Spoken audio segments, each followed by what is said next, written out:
Anybody even remember the Hoodoo Gurus? Yes, they do. I'm a little bit older than most of the crew here. Come on, Jess is tempting me with a coffee. It's just over here. I've got the letters. The fantastic panellists are just in the green room. I'll put that down and we'll deliver your letters now for tonight's episode. First one is this. Having been in retail all my life, I can see an enormous decline in ethical dealings. Both sides of the coin though, business as well as customers. Everyone's trying to get away with, we'll see. Second letter tonight, we lose so many ideas to the rest of the world because we have no real ongoing scientific commitment. True or not true? We're just too small. Last letter tonight, can I make fun of people who make fun of disabled people?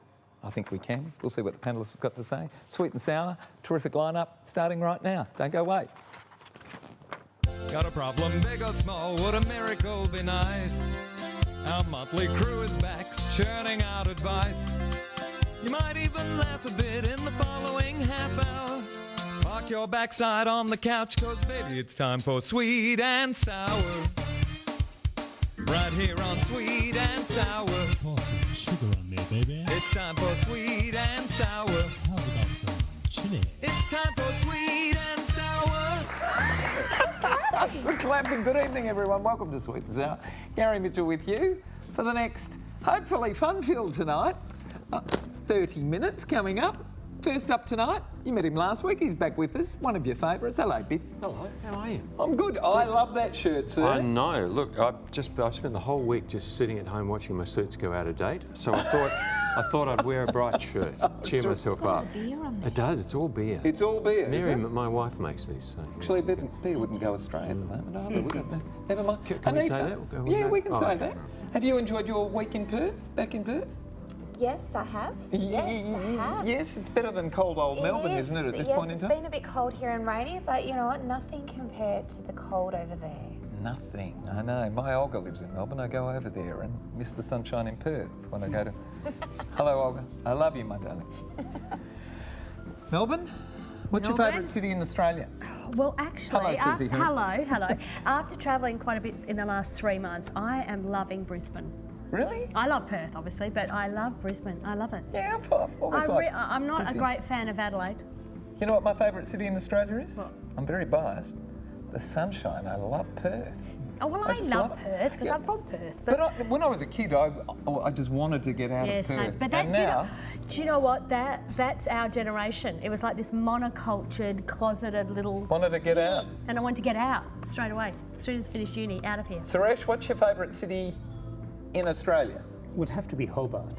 Really? I love it because it reminds me of Albany 20 years ago. Yeah, you it know, does. it's Very just similar. every street is Albany 20 years yeah, ago. that's right. Every street is, you know, pointing Beautiful. about that way. Everything looks down on the harbour. I just love it there. It's just Wow. beautiful. Cold. Good to have you here, sir. Cold. Cold. Very cold. Very nice. But so is Albany. Yes. I love Albany. Very cold. Yeah, I love Albany. Dear panellists, I'm in retail. I'm a retailer, rather. I sold a pair of very expensive sunglasses to a customer. I passed the sunnies to my work colleague who wrapped them for her and placed them in a bag that we provided. The following day, the customer called and said when she unwrapped the parcel, the sunnies were not there. Both my work colleagues have independently told me that they know the sunnies were there in the case when they wrapped and placed them in the bag. And they've always been honest and reliable, always. I've checked the video footage, and whilst we can't see the actual glasses being placed in the case of the bag, the video continues and there are no glasses left on any of the bench tops afterwards, nor do any of the salespeople move to place or replace anything, nor do they consciously seek to hide anything from the camera view.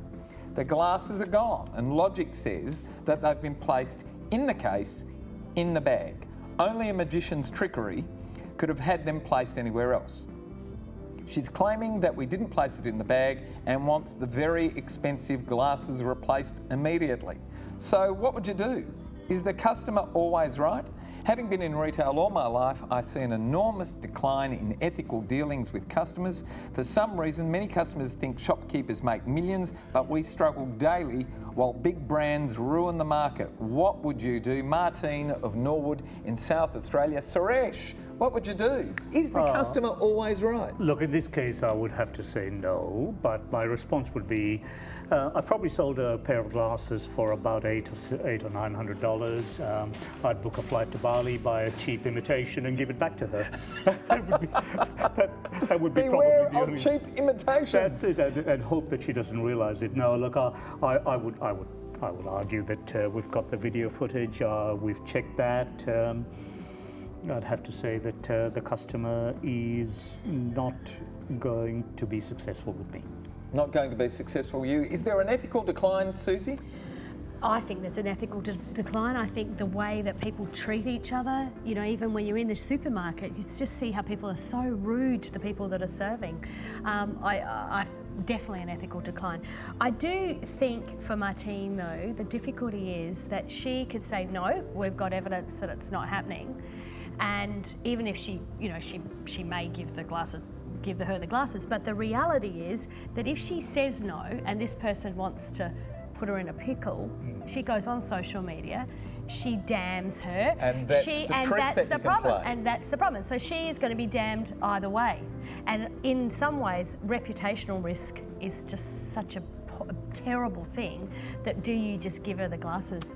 In many ways, though, you know, reputation. I mean, I know that's wrong, but the reality is she can do so much more damage to your business if you don't. And bad news travels 16 times greater than good news for some strange it's reason. not fair. Anita? I work in retail and I've worked in retail for 18 years, yes. And yeah, I managed a Bright Eyes sunglasses shop, and this used to happen all the time. Really? In fact, she's come back the following day, not a few hours later. Yeah.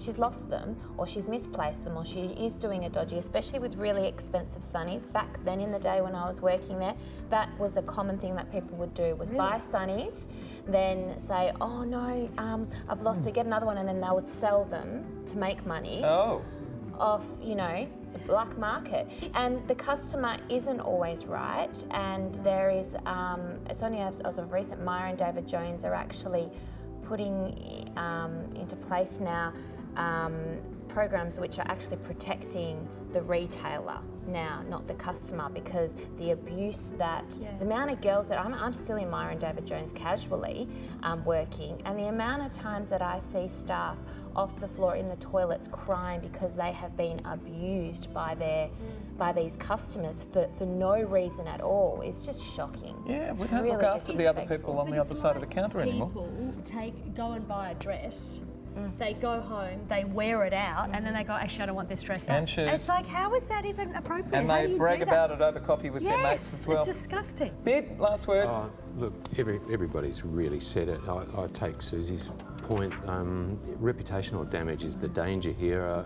Churchill said a lie can get halfway around the world before the truth gets its pants on, and that's never been truer now than with social media. The only thing I would say is just know that you were in the right. Your staff are honourable, they've never let you down before, you've got the evidence. You might have to take the hit. Just this one time. It shouldn't be, but that's the way of it. And you can always comment on bad. Like if she goes onto social media and writes all this stuff, you can put the footage up. You can actually counter and make her look bad. Well, like those people Not that you'd want to do that the runners, doing the runners in restaurants, and then everyone actually, and they've been charged. Silly them. Good. We asked you at home to answer this question for us. Is there an increase in discourteous and generally bad behaviour by retail customers? Here's what you said at home. 75% of you said yes. And 25% of you probably aren't out there shopping because you're buying things on Instagram or online, wherever you go. When we come back, we're going to be talking about the research dollars, where they've all gone. More of Sweet and Sour coming up. Don't go away. You know, though,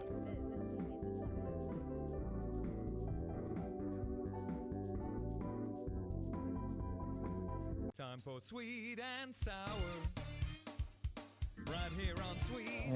that's like, Terrible. I'm so embarrassed. It was so And we're chatting here in Sweet and Sour, but if you'd like to send us to a letter and have us chat about your letter, send it to one of these contact points, which is on your screen right now. There you go. Our website is first. We've got Twitter, we've got Instagram, we've got Facebook. What else is up there?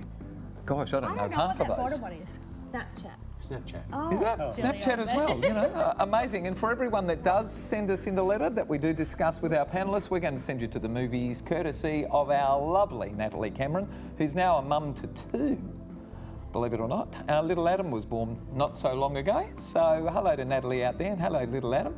And the movie we're sending you to that week, this week, is Tea with the Dames, and I haven't seen it yet, so I can't tell you what it's about. Here we go. Hello. My son's been researching for a thesis through a prominent university. He was promised by his supervising professor that the research he was doing would lead to his doctoral placement. After 3 years of ongoing research and sacrifice, his professor told him that the pharmaceutical company that was to fund continued research has placed funds elsewhere. There's no funding. He may swap to another study, but his research and his years will contribute nothing to his doctorate. As a nation, our medical, pharmaceutical and other scientific research cannot be supported by us, the people of Australia, by the government. That's a question there. We lose so many ideas to the rest of the world because we have no real ongoing scientific commitment. We've lost our edge on solar research when we were the world's leader 30 years ago. The Australian orbital engine is nowhere to be seen, just to pick one Aussie invention, and we were lucky to hold on to the cochlear implant, but the decline in supporting research grows. Have a look at Israel, a population of only 8 million, 1/3 that of Australia's, and it spends annually more than 40 times Australia's budget on research and development. Have we now got to a point where my son has to travel overseas to be involved with meaningful research? Can it change? How much longer should and can we call ourselves the lucky country? My son certainly has not been lucky. He's wasted 3 valuable years. It comes to us from Paulette of Fitzroy in Victoria. Bid, first to you, sir. What do you do here? Research dollars going out of the country? Yeah, look, how have we let it happen? A succession of governments just, squandering it. Paulette, I can only say how sorry I am about your son's situation. We've been warned for generations that the brain drain, that it was all leaving the country. And it seems to be accelerating. We've lost all manufacturing in Australia. Technology is going offshore. How have we allowed it? How have we elected the people who've allowed it? I just have one criticism though. The phrase "the lucky country," I wish people had stopped using it in that way. It's from a 1964 book by Donald Horne. It was meant, ironically, it was actually said in a negative way. But look, that aside, I just think we've got to make smarter decisions about who we elect and keep them accountable about where the money goes.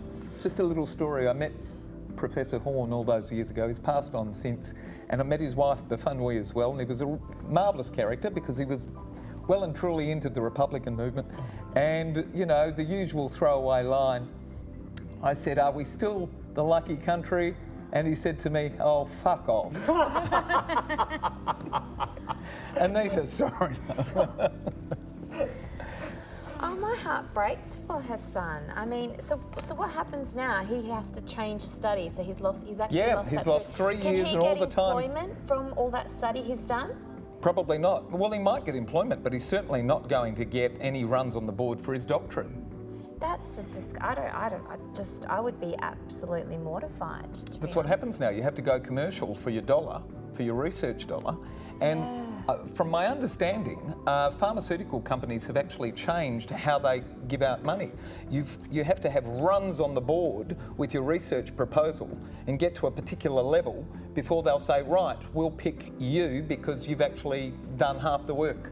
Can't the universities or something help out? Where do they get funding? That's the problem. Where do they get funding? I figure this chap would probably be I don't know what he's going to do. in a lot of company. There'd be a lot of people who would have lost their research proposals. which is, you know, like years and years of research and study just almost for nothing. For nothing. It's not, yeah. What do you do? Suzie? I don't know. You know, I agree that the decline of the R&D money is absolutely a travesty, and in a Look at Israel. Look at a fantastic Look country. at what it does. Yeah, but let's not talk about Israel so much because there's other stuff I'm not really agreeing with Israel on a whole lot of stuff. Wait, but anyway, hang on, this is just research and I know, development. but there's, you know, I think we're here. We are a high-tech country. We should be looking at R&D. So I think it's an absolute travesty. But I also believe that sometimes people in Australia feel, and particularly in Western Australia, that our kids have to stay here, they shouldn't be going overseas. And I think that, how does he may need to go overseas you never lose education. Every single thing his research is not going to be just thrown in the bin somewhere. He can use that and develop it, and he may have to go overseas. So the reality is he hasn't wasted. Nothing in education, I believe, is wasted. You don't waste 3 years when you're doing research, and he may have to go overseas. And I think she needs to be supportive of him going overseas. For me, I feel that she doesn't actually want him to go overseas. Why should he go overseas? Oh. But the reality is, that's life. You go where the work is. Suresh, are we just too small a pond? Look, can I just say, my brother's professor of auditory physiology at Monash University, and he goes through this he goes through this exercise every 3 years to try and justify that he should be getting some funding from the National Health and Medical Research Council, and he was responsible for some of the work that went into the cochlear implant. So this is a reality for him. Every 3 years he has to justify the fact that he has to receive funding, and he has to look at the number of people he can employ to do the research as well. So every 3 years all the people that work in his lab are coming up for renewal, and he has to work out that this is the case. Do we spend far too little on research? He could have probably got more research money from places like India and even Pakistan, rather than in Australia. And that's the reality. In India, they would fund the research to 3 or 4 times what he's getting, and also give him the continuity of tenure there, so that he knew. And we don't value fundamental research enough. We want applied research. How do we convert that research into a product that we can sell and make money? We're not interested in working out the fundamental research. That's the problem, and we need to refocus in this country.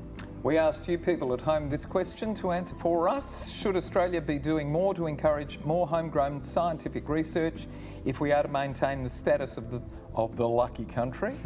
91% of you said, of course, and 9% said no. When we come back, we're talking about how hard some people make it for the disabled. Don't go away. More of Sweet and Sour when we come back.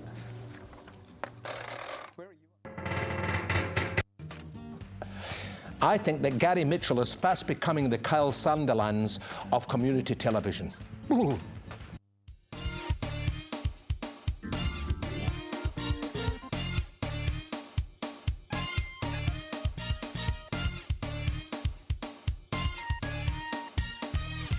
It's time for Sweet and Sour. Right here on Sweet and Sour. Well, welcome back to Sweet and Sour. Hi, Sweet and Sour. Can I make fun of people who make fun of disabled people? I'm not sure if it's something genetic in everyone or something cultural in Aussies, but it seems wherever I go with my disabled sisters, we are sniggered at, stared at, had our parking space taken by non-ACROD displaying car drivers, or left until last to be offered whatever's going. I really want to make fun of these people as a means of alerting them to their hurtful actions, but I don't want to embarrass my sister, who's a beautiful, gentle and sensitive soul who just turns away rather than show the hurt. I'm just not sure what to say, but something light-hearted and fun I figure is the appropriate thing. But as I said, I'm at a loss as to what. So please, Sweet and Sour, your suggestions will be very much appreciated, as my sister and I am confronting this almost daily. Is my experience similar to that of the panellists? Thank you, Rick of Leederville here in WA. Suzie? Well, look, Rick, I really feel for you. Lack of understanding starts at a really young age and is the fault, I think, of parents and not actually educating their children. I just have one example. I have a severely intellectually disabled cousin. So my kids have grown up with him. He's 10 years younger than me. So I remember taking my kids were very little, they were all going to the park in Kings Park, and there was this group of disabled kids came out. They're obviously on a group function, and my kids were just kept playing, and there was no, chatting to these kids playing, and the other kids from their kindergarten, the other kids, they just all stopped, gawked, the parents are pulling them away. And I realised then that my kids had just grown up with this. They were so used to it. There was nothing different to them. They were really helping the kids. That was just how they'd grown up. And I just wonder whether that education needs to start so early, because parenting and parents at the moment, there are so many that just don't seem to want to broaden the scope of what their children learn. And so, you know, maybe something that Rick could do with his sister is actually go to his local schools and say in kindergartens and say, can I talk to you? You know, can we make this a fun thing? Can we communicate? Because some kids are so sheltered they wouldn't have seen a disabled person. Agreed. You know, Suresh, you're at the cold face of this. Are his rather experiences abnormal, or is that normal? No, I think it's quite normal, but I must say I don't think it's unique to Australia. I mean, it talks in terms of it being something genetic in everyone or something cultural in Australia. I guess the concern I would have would be it'll be right across the board. I've seen it in places like India and America and so on, where there's a severe level of ostracism of people with disabilities. And I think Susie's point there is just very true. When I first came to Australia back in 1975, I remember there were some advertisements that said, "See the person, not the disability." remember that? And there were government advertisements that ran they were they were very effective. Look, people with disabilities will say that they don't find those particularly helpful because it's good for the time that you run the advertisement, and then everything just falls back into its norm again. I think there is an obligation there on the society for us to understand what the issues are. I think these things such as the Commonwealth Games having the Paralympics at the same time. That was great. That is sensational. That was so good. Integrated it beautifully, didn't they? Absolutely. And the coverage was terrific. That was really good, except for the closing ceremony, but we won't even go into that about Kurt Fernley not being allowed to be out there. Ridiculous. And so on. But use of those sorts of ambassadors are very, very effective, because here are people who are people with disability, but people who can complete a marathon, something that I couldn't do in a life of whatever. So so it's those sorts of things that we focus on, the abilities, and focus on issues of things that people can do, rather than focusing on the things that they aren't able to do. We asked you at home to answer this question. Have Australians learnt to accept disabilities as a normal aspect of life yet? And here's what you said. Oh, no, we're not going to flash it up because we've already got the closing credits on. We're going to ask these two people. Well, the response was 36% of people said yes, and 64% of people said no. Australians haven't learnt to accept disabilities as a normal aspect of life yet. I think it was actually higher than that. Did we get it wrong there? But anyway, we saw that earlier. Okay, Bid. Yeah, look, if only closed minds came with closed mouths, eh, Rick? But don't make fun of them. You know, Gandhi said an eye for an eye just makes the whole world blind. That's not the answer. So, you have to follow the example of when they go lower, you go higher, to quote Michelle Obama.